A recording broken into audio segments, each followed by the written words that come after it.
ಬಿಡದಿ ಬಳಿ ಸ್ಮಾರ್ಟ್ ಸಿಟಿಗೆ ಭೂಸ್ವಾಧೀನದ ವಿರುದ್ಧ ರೈತರ ಹೋರಾಟ ತೀವ್ರಗೊಂಡಿದೆ. ಭೂಸ್ವಾಧೀನ ವಿರೋಧಿಸಿ ಕಲ್ಪವೃಕ್ಷಕ್ಕೆ ಹಾಲೆರೆದು ವಿನೂತನ ರೀತಿಯಲ್ಲಿ ರೈತರು ಪ್ರತಿಭಟನೆ ನಡೆಸಿದರು. ಬಿಡದಿ ಹೋಬಳಿ ಹೊಸೂರು ಗ್ರಾಮದ ಮದ್ದೂರಮ್ಮ ಬಿಸಿಲಮ್ಮ ದೇವಿಯ ತೋಪಿನಲ್ಲಿ ಮರಕ್ಕೆ ಹಾಲೆರೆದು ರೈತರು ಪ್ರತಿಭಟಿಸಿದರು. ತೆಂಗಿನ ಮರ ಸೇರಿ ಲಕ್ಷಾಂತರ ಮರಗಳು ನಾಶವಾಗಲಿದ್ದು ಮರ ಕಡಿಯುವವರಿಗೆ ಶಾಪ ತಟ್ಟಲಿ ಎಂದು ರೈತರು ಪ್ರಾರ್ಥನೆಯನ್ನ ಕೂಡ ಮಾಡಿದ್ದಾರೆ. ಭೂಸ್ವಾಧೀನ ಮಾಡಲು ಮುಂದಾಗಿರುವ ಡಿಸಿಎಂ ಡಿಕೆ ಶಿವಕುಮಾರ್, ಶಾಸಕ ಬಾಲಕೃಷ್ಣ, ಜಿಬಿಡಿಎ ಅಧ್ಯಕ್ಷ ಹಾಗೂ ಅಧಿಕಾರಿಗಳ ವಿರುದ್ಧ ರೈತರು ಆಕ್ರೋಶ ವ್ಯಕ್ತಪಡಿಸಿದರು. ಇನ್ನು ಕರ್ನಾಟಕ ಪ್ರಾಂತ ರೈತ ಸಂಘದ ರಾಜ್ಯ ಉಪಾಧ್ಯಕ್ಷ ವೆಂಕಟಾಚಲಯ್ಯ, ಪ್ರಧಾನ ಕಾರ್ಯದರ್ಶಿ ಟಿ ಯಶವಂತ್, ತಾಲೂಕ್ ಪಂಚಾಯಿತಿ ಮಾಜಿ ಸದಸ್ಯ ಪ್ರಕಾಶ್, ರೈತ ಸಂಘದ ಜಿಲ್ಲಾಧ್ಯಕ್ಷ ಭೈರೇಗೌಡ, ಬೈರಮಂಗಲ ಮತ್ತು ಕಂಚುಗಾರನಹಳ್ಳಿ ವ್ಯಾಪ್ತಿಯ ರೈತರ ಹಿತರಕ್ಷಣಾ ಸಂಘದ ಅಧ್ಯಕ್ಷ ಕೆ ರಾಮಯ್ಯ, ಮುಖಂಡರಾದ ಶ್ರೀನಿವಾಸ್ ರೆಡ್ಡಿ, ಮಂಡಲಹಳ್ಳಿ ನಾಗರಾಜು, ರೇವಣ್ಣ, ಪುಟ್ಟಬಸವಯ್ಯ, ಬೈರಮಂಗಲ ಮಂಜುನಾಥ್, ರಾಜಣ್ಣ, ಕೇಶವರೆಡ್ಡಿ, ಸುಜಾತ, ಸೌಮ್ಯ, ತಾಯಮ್ಮ ಇತರರು ಹಾಜರಿದ್ದರು. ಉಪಮುಖ್ಯಮಂತ್ರಿ ಡಿಕೆ ಶಿವಕುಮಾರ್ ಅವರ ಬಳಿ ಬೈರಮಂಗಲ ಕಂಚುಗಾರನಹಳ್ಳಿ ವ್ಯಾಪ್ತಿಯ ರೈತರು ತಮ್ಮ ಮೇಲೆ ಆಗ್ತಾ ಇರುವಂತಹ ಬಲವಂತದ ಭೂಸ್ವಾಧೀನ ದೌರ್ಜನ್ಯಕ್ಕೆ ಸಂಬಂಧಪಟ್ಟು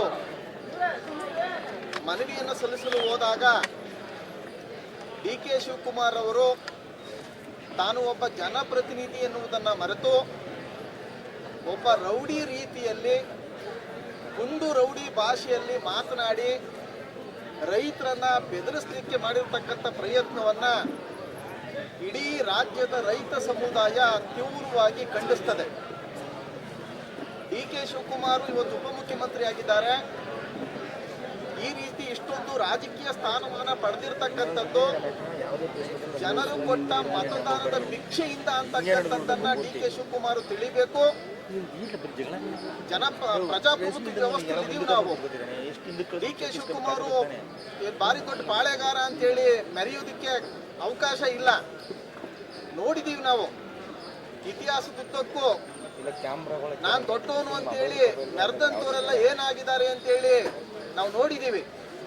ಈ ರೀತಿಯ ಒಂದು ವರ್ತನೆ, ಪ್ರಜಾಪ್ರಭುತ್ವಕ್ಕೆ ಅವಮಾನ ಮಾಡ್ತಕ್ಕಂಥ ವರ್ತನೆ, ಜನತೆಗೆ ಅವಮಾನ ಮಾಡಿರ್ತಕ್ಕಂಥ ಒಂದು ವರ್ತನೆ, ಸರ್ಕಾರಕ್ಕೆ ಕಳಂಕ ತರ್ತಕ್ಕಂಥ ಒಂದು ವರ್ತನೆ, ಈ ವರ್ತನೆಗೆ ಬಹಿರಂಗವಾಗಿ ಡಿಕೆ ಶಿವಕುಮಾರ್ ಕ್ಷಮೆ ಯಾಚಿಸಬೇಕು ಅಂತ ಇವತ್ತು ನೆರೆದಿರ್ತಕ್ಕಂಥ ಇಲ್ಲಿ ಏನು ಪ್ರತಿಭಟನೆ ಮುಖಾಂತರ ನಾವು ಆಗ್ರಹಿಸ್ತಾ ಇದ್ದೀವಿ. ಎರಡನೇದು, ಅವರು ಪದೇ ಪದೇ ಹೇಳ್ತಾ ಇದ್ದಾರೆ, ಬೈರಮಂಗಲ ಕಂಚುಗಾರನಹಳ್ಳಿ ವ್ಯಾಪ್ತಿಯ ರೈತರು ನಮ್ಮ ಭೂಸ್ವಾಧೀನಕ್ಕೆ ಒಪ್ಪಿಗೆ ಕೊಟ್ಬಿಟ್ಟಿದ್ದಾರೆ, 70ಕ್ಕಿಂತ ಹೆಚ್ಚು ಒಪ್ಪಿಗೆ ಕೊಟ್ಬಿಟ್ಟಿದ್ದಾರೆ ಅಂತ ಪದೇ ಪದೇ ಅವ್ರು ಹೇಳ್ತಾ ಇದ್ದಾರೆ. ಇದು ಅಪ್ಪಟ ಸುಳ್ಳು. ಡಿಕೆ ಶಿವಕುಮಾರ್ ಅವರು ಸುಳ್ಳು ಹೇಳೋದನ್ನ ತಕ್ಷಣ ನಿಲ್ಲಿಸಬೇಕು. ಮತ್ತೆ ಅವ್ರು ಮಾಡ್ತಾ ಇರುವಂತ ಬಲವಂತದ ಭೂಸ್ವಾಧೀನದ ಪ್ರಯತ್ನಕ್ಕೆ ಹೋರಾಟ ಮಾಡ್ತಿರ್ತಕ್ಕಂಥ ರೈತರನ್ನ ಯಾವುದೋ ಒಂದು ಪಕ್ಷಕ್ಕೆ ಸೇರಿದವರು ಅನ್ನುವಂಥ ರೀತಿಯಲ್ಲಿ ಅಪಪ್ರಚಾರ ಕೂಡ ಮಾಡ್ತಾ ಇದ್ದಾರೆ. ಅದು ಕೂಡ ಸಂಪೂರ್ಣ ಸುಳ್ಳು. ನಾವು ಇಲ್ಲಿ ಹೋರಾಟ ಮಾಡ್ತಾ ಇರ್ತಕ್ಕಂಥವ್ರು ಬೈರಮಂಗಲ ಕಂಚುಗಾರನಹಳ್ಳಿ ವ್ಯಾಪ್ತಿಯ ರೈತರು. ನಾವು ಪಿತ್ರಾರ್ಜಿತವಾಗಿ ನಾವು ಸ್ವತ್ತನ್ನು ಉಳಿಸ್ಕೋಕ್ಕಾಗಿ ನಾವು ಹೋರಾಟ ಮಾಡ್ತಾ ಇರ್ತಕ್ಕಂಥವ್ರು. ಈ ಭೂಸ್ವಾಧೀನ ಒಂದು ಅನ್ಯಾಯ ಇದ್ದು, ಈ ಭೂಸ್ವಾಧೀನ ಬಲವಂತದ್ದು ಯಾವ ಪಂಚಾಯಿತಿಯವ್ರನ್ನೂ ಕೇಳಿಲ್ಲ, ಯಾವ ಗ್ರಾಮ ಸಭೆಯಲ್ಲೂ ಕೇಳಿಲ್ಲ, ಯಾವ ರೈತರನ್ನು ಕೇಳಿಲ್ಲ. ನಮ್ಮ ತಾತ ಮುತ್ತಾತನ ಕಾಲದಿಂದ ನಮ್ಮ ಮಕ್ಕಳು ಮೊಮ್ಮಕ್ಕಳ ಕಾಲಕ್ಕೆ ಹೋಗ್ಬೇಕಾಗಿರ್ತಕ್ಕಂಥ ಒಂದು ಆಸ್ತಿಯನ್ನು ಉಳಿಸ್ಕೊಳ್ಳಿಕ್ಕಾಗಿ ನಡೆಸ್ತಾ ಇರ್ತಕ್ಕಂಥ ಒಂದು ನ್ಯಾಯಬದ್ಧವಾದ ಕಾನೂನುಬದ್ಧವಾದಂಥ ಒಂದು ಹೋರಾಟವನ್ನ ಪಕ್ಷ ರಾಜಕಾರಣದ ಹೆಸರಿನಲ್ಲಿ ಅಪಪ್ರಚಾರ ಮಾಡ್ತಾ ಇರ್ತಕ್ಕಂಥದ್ದು ಇದು ಭೂಮಿಯನ್ನ ದರೋಡೆ ಮಾಡುವ ದುರುದ್ದೇಶಕ್ಕಾಗಿ ನಡೆಸ್ತಾ ಇರ್ತಕ್ಕಂಥ ಅಪಪ್ರಚಾರ ಅಂತೇಳಿ ಡಿಕೆ ಶಿವಕುಮಾರ್ ಅವರ ಮಾತನ್ನ ಉಗ್ರವಾಗಿ ಖಂಡಿಸ್ತೀವಿ. ಡಿಕೆ ಶಿವಕುಮಾರ್ ಸಾಹೇಬರು ಒಂದು ಸ್ಪಷ್ಟವಾಗಿ ಹೇಳಬೇಕು, ಕುಮಾರಸ್ವಾಮಿ ಅವರು 5 ನೋಟಿಫಿಕೇಶನ್ ಮಾಡಬೇಕು. ನಂದಗುಡಿ, ಸೋಲೂರು, ಕಸ್ಬಾ ರಾಮನಗರ, ಬಿಡದಿ, ಸಾತ್ನೂರು 4ನ ಸದಾನಗೌಡರು ಬಿಟ್ಟರು ಅಂತ ಅಂದರು. ಯಡಿಯೂರಪ್ಪಂತ ಡಿನೋಟಿಫೈ ಮಾಡೋ ಜೈಲ್ಗೆ ಹೋಗಲ್ಲ ಅಂದರು. ಹಂಗೆ 4 ಡಿನೋಟಿಫೈ ಮಾಡಲ್ಲ ಸದಾನಗೌಡರು, ಅವ್ರು ಜೈಲ್ಗೆ ಹಾಕ್ಬಿಟ್ರ. ಸಾತ್ನೂರು ಮತ್ತು ನಂದಗುಡಿ ಮತ್ತು ಸೋಲೂರು, ಕಸ್ಬಾ ಬಿಟ್ಟರಲ್ಲ ಸದಾನಗೌಡರು, ಅವ್ರು ಜೈಲ್ಗೆ ಹಾಕಿದ್ರ. ಬೊಮ್ಮಾಯಿಯ ನೋಟಿಫಿಕೇಶನ್ ಮಾಡಿ ದೇವನಹಳ್ಳಿ 2021 22 ಇವರು ಸಿದ್ದರಾಮಯ್ಯರನ್ನ ಬಂದು ಬಿಡ್ತೀವಿ ಅಂತ ಘೋಷಣೆ ಮಾಡೋದು. ಹಂಗಾಗಿ ಸಿದ್ದರಾಮಯ್ಯರನ್ನ ಜೈಲ್ಗೆ ಹಾಕ್ಬಿಟ್ರ. 4 ಡಿನೋಟಿಫೈ ಮಾಡುವಂಥ ಸರ್ಕಾರ ಇದೊಂದು ಯಾಕೆ ಮಾಡೋಕ್ಕಾಗಲ್ಲ? ಸದನಗೌಡರು 4 ಬಿಟ್ಟರು, ಇದನ್ನ ಯಾಕೆ ಬಿಟ್ಟಿಲ್ಲ ಅಂದ್ರೆ ಒಂದು DLF ಜೊತೆ ಒಂದು ಒಪ್ಪಂದ ಆಗಿತ್ತು, ಒಂದಿಷ್ಟು ದುಡ್ಡು ಡೆಪಾಸಿಟ್ ಮಾಡೋ ಆ ಟೈಮಲ್ಲಿ ಸದನಗೌಡರು ಬಿಡೋಕ್ಕಾಗಿಲ್ಲ. ತದನಂತರ ಬಂದು ತಾವು ಬಿಡ್ಬೋದಾಗಿತ್ತಲ್ಲ. ಆ 4 ಪುಟ್ಟಂಗರೆಲ್ಲ ಜೈಲಿಗೆ ಹೋಗ್ಬೇಕಾಗಿತ್ತು. ಆಗಿನ ಮುಖ್ಯಮಂತ್ರಿಗಳು ನಂದಗುಡಿ ಪುಟ್ಟರು ಜೈಲಿಗೆ ಹೋಗ್ಬೇಕಾಗಿತ್ತು, ಸಾತ್ನೂರು ಪುಟ್ಟರು ಜೈಲಿಗೆ ಹೋಗ್ಬೇಕಾಗಿತ್ತು, ಸೋಲೂರು ಪುಟ್ಟರು ಹೋಗ್ಬೇಕಾಗಿತ್ತು, ಕಸ್ಬಾಗ ಹೋಗ್ಬಿಟ್ರು. ಆ 4 ಡಿನೋಟಿಫೈ ಮಾಡಿದ್ರೆ ಜೈಲಿಗೆ ಹೋಗಲ್ಲ ಯಾರು. ಈ ನಮ್ಮದು ಡಿನೋಟಿಫೈ ಮಾಡಿಬಿಟ್ಟು ಜೈಲಿಗೆ ಹೊಟ್ಟಿರ್ತಾರೆ. ನಿಮ್ದು ಟೌನ್ಶಿಪ್ನ ಎಲ್ಲ ಸರ್ಕಾರಗಳು ಪ್ರಕ್ರಿಯೆ ಮಾಡಿದ್ದಾವೆ. ಈಗ ನಿಮಗೆ ಅವ್ರ ಮೇಲೆ ವಿಶ್ವಾಸ ಇದೆಯಾ ಇನ್ನ ಅಂತ? ಇಲ್ಲ, ಈಗ ಎಲ್ಲ ಸರ್ಕಾರಗಳು ಪ್ರಕ್ರಿಯೆ ಮಾಡಿಲ್ಲ. ಕುಮಾರಸ್ವಾಮಿಯವರು ಕ್ರಿಮಿನಲ್ ನೋಟಿಫಿಕೇಶನ್ ಮಾಡೋದು, ರೈತರಿಗೆ ಯಾವುದು ನೋಟಿಸ್ ಬರಲ್ಲ. 2006 and 2007 ಕೋರ್ಟ್ಗೆ ಹೋದಾಗೂ ಸಹ ನ್ಯಾಯಾಲಯ ಹೇಳ್ತು ನಿಮ್ಗೆ ಯಾವುದೋ ನೋಟಿಸ್ ಬಂದಿದ್ದೀರಾ ಅಂತ ಕೇಳ್ತೀವಿ. ನಮಗಿನ್ನೂ ಯಾವುದೋ ರೈತರು ನೋಟಿಸ್ ಕೊಟ್ಟಿಲ್ಲ ಅಂತ ನಮ್ಮ ಕೋರ್ಟಲ್ಲಿ ಹಿನ್ನಡೆ ಆಯಿತು.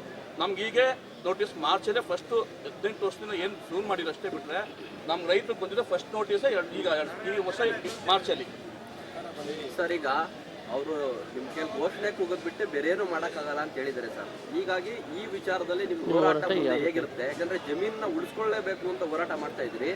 ಸರ್ಕಾರ ಸಂಪೂರ್ಣವಾಗಿ ಅಂದ್ರೆ ನಿಮ್ಮ ವಿರೋಧ ನಿಂತರೆ ಹೋರಾಟ ಯಾವ ರೀತಿ ಇರುತ್ತೆ, ಯಾವ ಹಂತದಲ್ಲಿರುತ್ತೆ? ನಾವು ಒಂದು 4 ಹಂತದ ಹೋರಾಟ ಮಾಡಬೇಕು ಅಂತ ಅಂದ್ಕೊಂಡಿದ್ವಿ. ಒಂದು, ಇಲ್ಲಿನ ರೈತರುಗಳ ಜೊತೆ ಏನು ಪ್ರತಿಭಟನೆ ಮಾಡ್ತಾ ಇದೀವಿ, ಇದು ಒಂದು ಹೋರಾಟ. ಮತ್ತೊಂದು, ದೊಡ್ಡ ದೊಡ್ಡ ಸಭೆಗಳು ಮಾಡಿ ದೊಡ್ಡ ದೊಡ್ಡ ಪರಿಸರವಾದಿಗಳು ಮತ್ತು ದೊಡ್ಡ ದೊಡ್ಡ ಬೇರೆ ನಾವು ಪಕ್ಷ ಅಲ್ಲ, ಕಾಂಗ್ರೆಸ್ ಪಕ್ಷದವರು ಸಪೋರ್ಟ್ ಮಾಡಿ ದೊಡ್ಡ ದೊಡ್ಡ ರಾಜಕಾರಣಿಗಳು ಬೆಂಬಲ ತಗೊಂಡು ಒಂದು ಹೋರಾಟ ಮಾಡಬೇಕು ಅಂತ ಇದ್ದೀವಿ.